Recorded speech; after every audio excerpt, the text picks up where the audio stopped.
Y'all know what's going on. It's time for another episode of Doing Time with Joe. I'm your host, Joe Baker. Welcome to the show, y'all. Let me ask you a question. What would you do if somebody threatened your livelihood? You know, I would imagine that you would do anything that you could to stop them from threatening your livelihood, because it's going to deal with, you know, you being able to take care of your family, take care of yourself, pay your bills, and all of that kind of stuff. Right? And that's in the legal world. You know, you go to court, you try to fight it, and try to get injunctions to stop them from being able to do whatever they were trying to do to you. If you had to, you go to the police. But that's not how it works when you are in the criminal world, right? It doesn't work that way at all.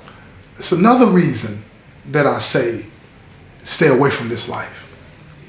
You have no way to solve problems that you may encounter unless you are willing to, you know what I'm saying, go force for force.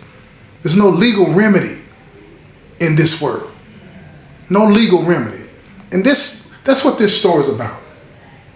This story is about this guy that I met in the penitentiary named Trevor, right? Trevor was shaking the spot. I'm talking about he was getting it, getting his money any way that he could, right? And he had a little help. But before I get into it, let me tell you a little bit about Trevor and how he ended up in the penitentiary. You know, Trevor, on the streets, you know, he was a mild-mannered dude, you know what I mean? And he used to drink and drive and do all of these different types of things. And he got into a couple of accidents. Fortunately, it didn't cause anybody, you know what I'm saying, to get hurt. He ran into like a couple of buildings and different structures on the interstate, you know, those railings on the side. Just, he would always get caught. Nobody got hurt but him. You see what I'm saying? Drove his insurance sky high. But in the state that he was in at the time, they just started changing the laws. You know, you get 4 or 5 DUIs, you go in the penitentiary. And then that's what happened to him, right? He was in another state before he hit Tennessee. And he ended up in the penitentiary in this particular state. And before you know it, the dope game became his source of revenue, right? And then he got out and he moved to Tennessee. And when he moved to Tennessee, he still thought that, you know, he could come down here and he could shake the spot and do all these things. So he pulled up, you know what I'm saying, in the city, you know, Nashville. And he started doing his thing, shaking the spot, getting his money and all this and that. And before you know it, the individuals in that area, they were looking at him like, who are you? What are you doing? And all this and that. But they went on and welcomed him in because he had a major plug. But even if you got a major plug and the people like you and all this and that, the police gonna recognize a new face. And before he even got going really good in Nashville, he catching cases back to back. And he ended up in the penitentiary.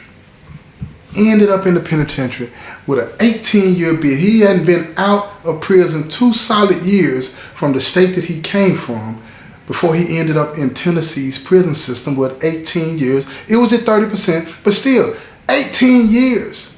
It's over. Lay down. You got to do that, right? So he's in the penitentiary. You know, Trevor was one of those types of dudes that he had a mouthpiece on him. When I say he had a mouthpiece, I mean he can come up. And it was a female officer that worked at the prison, you know, and she wasn't doing bad, you know what I mean? She wasn't doing bad, but her dude was putting hands on her. He was putting hands on out there, and she would come to work. She got the big old sunglasses on, trying to hide the bruises and all this and that. And one day, Trevor shot his shot.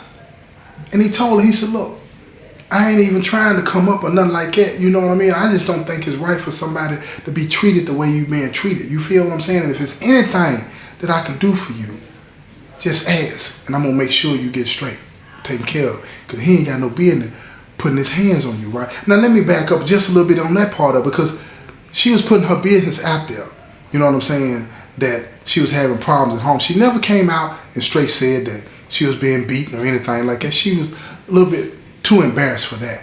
You feel me? But it was obvious. So in this particular moment when she was vulnerable and he offered this help, she broke down. She broke down and she said, okay, what can you do for me? She said it in a not meek way, but in a belligerent type of way. What can you do for me? You locked up. Ain't nothing you can do for me. You know what I'm saying? And she got a little aggressive with her language with him. And he told her, he said, look here, you can say that. Put that up. I know people. right? Now, Trevor really didn't know people, but Trevor still had a little bread. You feel me? He had some money. So when you got a little bread, you can make calls to the streets and get things done. You understand what I'm saying? You can get some things done. So he made a few calls, you know, clandestine way. You understand what I'm saying? And when I say that, I mean not on no state phone so they could hear it. He had to sell it. You feel me? Got on the cell phone, called, made a few contacts out there, and told him that he might need a little help. You know what I'm saying? He had about $500 to $1,000. He needed somebody to ride through and put in a little work. Just that fast, he was in. All they wanted was an address and what the dude's name was in the description, so they made sure they snatch up the right dude. Half down, half on completion. So he go back to her. He said, look, let me get a picture of him, right? She said, okay, I'll get you a picture. I got to go to my car. This is that, because she wasn't allowed to bring her phone in. So she went out to the car, got a picture, forwarded to his phone. Bam, there it is. Got a picture of him. He sent the picture out to the guys, right? When the picture got out to the guys, they out there, they see him. They tell him, send half of the bread. He sends half of the bread. You know, he has his people on the town take care of the business. They get half of the bread. And once they get half of the bread, they went to work. They got the address. They know what kind of car he drives. They got all the information that they need. They bump down on him. They put the beat down on him. I'm talking about put hands on him.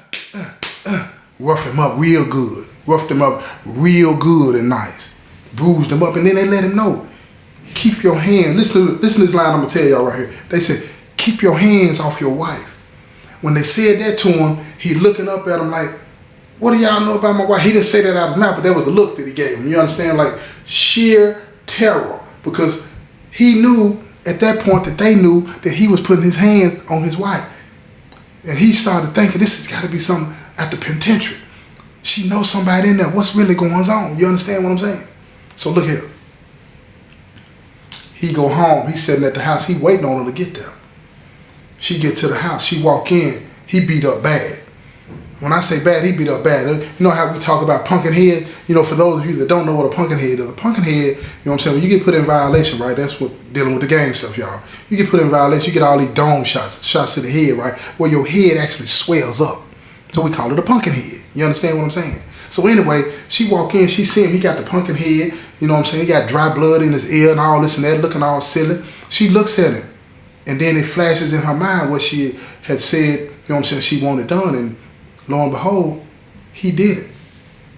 She walked in, threw her keys on the table, and kept on walking straight to the bedroom. He didn't say a word. He just staring at her. He don't know what to do. He know what he wants to do, but he's scared to do it because he don't know who she know. He don't know these dudes that bump down on him. He ain't never seen them before. But they hit hard. And that's got him on pause. See, most bullies, let me tell y'all something. Most bullies, when they run into that fist, they ball up too. See, they ain't got no problem in giving it out, but they can't take it. And he took it. Beat him. So now he looking at her, she looking at him, they looking at each other, and they trying to figure out what in the world is going on. So she goes into the bedroom. She gets her phone, right? She calls Trevor. And she tells him, look, thank you. He said, no problem. I told you I can do what I can, you know what I'm saying? When the opportunity presents itself, right? I got you. She said, well, appreciate it. Hung up the phone and got off. Zip, text message come through from Trevor. If you ever need anything else, just let me know. She hit him back. Thank you. I will. But I hope that I'm straight from here on out, right? Maybe we can work things out. Zip. Trevor hit her back. Well, I wish y'all the best. You know what I'm saying? Have a good night. She hit him back. Thank you. You too. He lay there in his bunk. She lay there in her bed. Both of them thinking the same thing. He's straight. She cool. I wish. All of that. You feel what I'm saying? But they don't act on it. She go to work the next day. She's happy, all giddy, walking around, he-hen and ha-han. And, you know, Trevor, you know, he's at the desk talking to her and all this. And then when he came in from work, and she's just excited about life again. It's amazing how one day of freedom, in her mind anyway, made her feel as though, you know, she could conquer the world. And Trevor, he was happy for her, right? But Trevor was on one. You feel what I'm saying? He was on one. It was the first volley. Gotta understand the game, y'all. You gotta understand the game. So look here. He's standing there talking to her about, let her talk mainly about whatever she wants to talk about and all this and that, and what she wants to do and all this and that, right? Now he knows that an officer don't make that much money. She don't make that much money. And they already having problems. That turns out that's what the fight at the house was about. It was about money. You know what I'm saying? She high maintenance. She spending money. He ain't got it. But he got a habit. He likes to gamble. I ain't talking about no dope. Her husband likes to gamble, so he trying to gamble while she trying to look good. Somebody losing, you understand what I'm saying, in this equation. And the husband felt like it was him because he's having to go into the account. He's spending her money too now. He had to go into the account to get money to make sure he can still gamble. He ain't thinking about what she want. She working hard for her money, and he's spending his. So now here we go. None of that changes. Her husband, he's spiraling out of control. He gambling real hard now because he's stressed out. He can't do nothing. He can't take his stress out on her. He can't put his hands on her no more when the game don't win for him or the horses don't come through and all this and that, right? So now, money's still short. Money's still short. She starts to do a background on Trevor, trying to see what type of dude he is, because she's fascinated that he was able to pull off what he pulled off, right? She found out he was a dope boy. And she go to a cell, she look around, you know, he got a basic cell, you know what I'm saying? Nothing flamboyant, you know what I mean? And all this and that, right? But nothing that would indicate that he had that kind of power or pull or money. So she said, what's up with you? And he's like, what do you mean? What's up with me? Ask me specifically what it is that you want to know. She said, if I needed, because you said I could call on you for anything. She said, if I needed some help financially, could you help me? And he said, I'm willing to help you if you're willing to help me. Here we go, y'all. Here we go. Take the mask off. Show the true face. You feel me? He takes the mask off. Shows his true face. She looks at him. She said, help you how? Now let me describe something to y'all, right? Now look here. This is a beautiful woman. Even in this drab, dull looking uniform, she's a beautiful woman, right? And she's not the type of person that would be into what Trevor's talking about, right? Because when you move that bag in and out the penitentiary, right? You moving that bag in that person. I ain't talking about the one you carry on your shoulder. You understand what I'm talking about?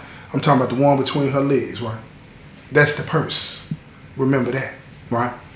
So when she's talking to him, she asks him, how would I be able to do anything like that? And he runs it down and he tells her, she said, I can't do that. I cannot do that. That's too much.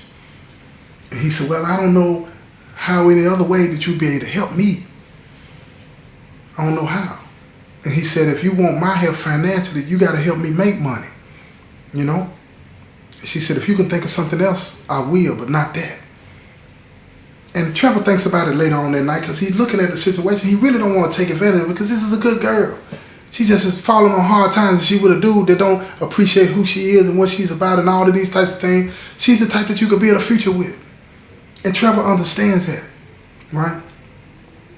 He understands that he don't want to take advantage of it. So he makes a few calls and he starts to figure out, okay, maybe, you know, I could use her for some other things, but not that.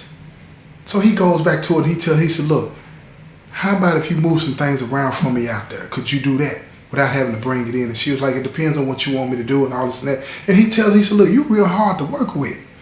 You got all these stipulations on what it is you can do and can't do and all this and that. But he said, in this world, you got to be free of boundaries. Remember that, y'all. You got to be free of boundaries to be able to do some of the things that you need to do, because you got to convince yourself, you got to talk yourself into believing that whatever I need to do in the situation that I'm in the line of business that I'm in, I'm willing to do it. Or I'll find somebody else that is. You understand? But she had all these stipulations on what she will and won't do. You understand? So now he breaks everything down to her and she tells him, she said, look, let me see if I'm comfortable doing it. Let me just see. So he tested her. He needed something moved from a partner of his to her crib, wrap it up, fix it right. You know what I'm saying? Making a bomb, right? Let me describe to y'all, those of you that might not be familiar with what I'm talking about. When you're making a bomb, right? You take the Whatever the product is, you got it in the bag, and then you wrap it up and you put some black electrical tape around it. You go side to side with it and then up and down. You feel what I'm saying? Trying to make it as smooth as you can. You know what I'm saying? The size of a dill pickle or something like that. Because you know why. You understand? You understand what I'm talking about. So she took care of all of that, and then he said, look, I need you to drop this off to one of my mules. She agrees, and she does it, but she was nervous about it, but she was excited about it. Because when she dropped it off to the girl that she dropped it off to, she wasn't Trevor's girl. She was just somebody trying to get her bread as well. You feel what I'm saying? And when Pam, that was the girl's name, when Pam looked at her, Pam was blown away by how beautiful she was.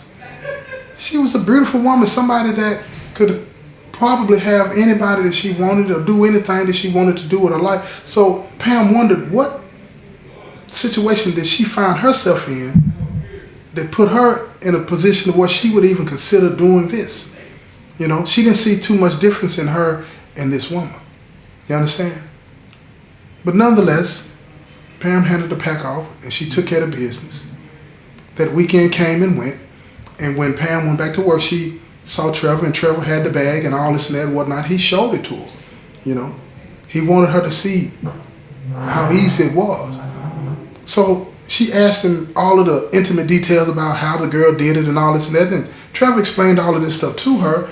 And while she's listening, she's just blown away. Because she's thinking about this woman that she saw. And she's thinking about all of the things that she would have to endure to get here and come through the gate and get in and then hand it off to him, and then him getting it back from the VG through somebody else, and all of the other types of things that goes on, right? All of these things that she's playing out in her mind because she knows protocol. And she's looking at him in one way as like amazement that you were able to pull something like that off, but she's also looking at him, this is sad.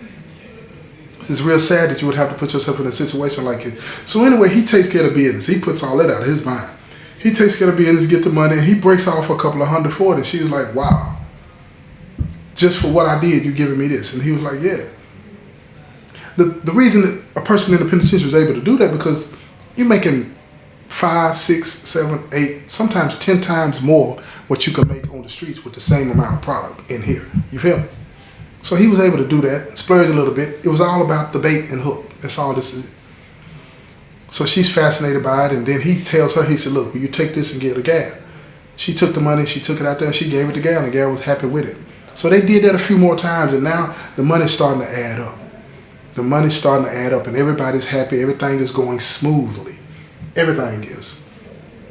So one day, after about a month or so, somebody sees the move, and that's something that happens all the time in the penitentiary, y'all. There's this dude named Dustin.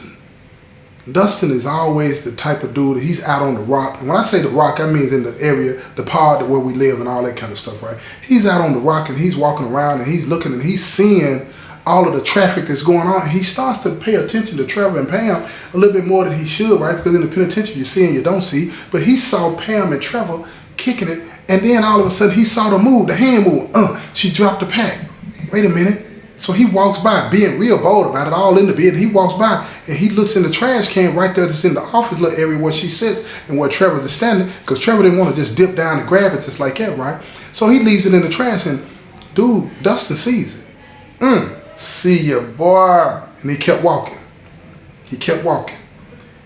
And when he kept walking, you know, Trevor like, I wonder.